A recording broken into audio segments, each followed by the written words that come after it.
I'm Dr. Donald Gossett. I'm an oral and maxillofacial surgeon. I have training in dentistry and specialty training in maxillofacial surgery. Today we're going to speak about some fairly general aspects of general dentistry and possibly specialized dentistry, and hopefully be able to educate you a little better on some of those topics. We're going to talk about how to clean your teeth.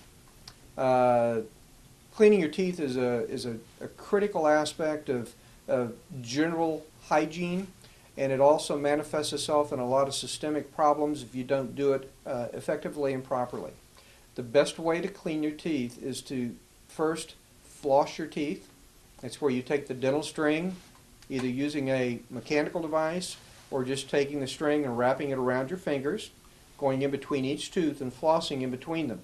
A toothbrush and a water pick does not give you the kind of mechanical advantage that you need to disrupt or remove a particulate matter on the teeth.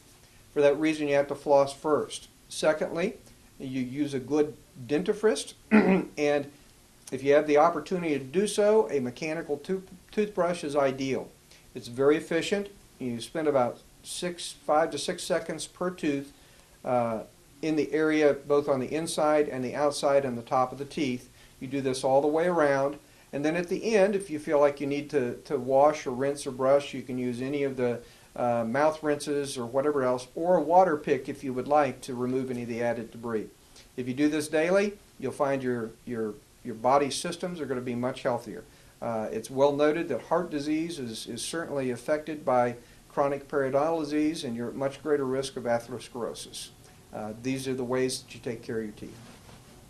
This is Dr. Donald Gossett. I hope you enjoyed the information to the point to where you may pursue dentistry, or you may pursue the benefits of some of the treatment alternatives.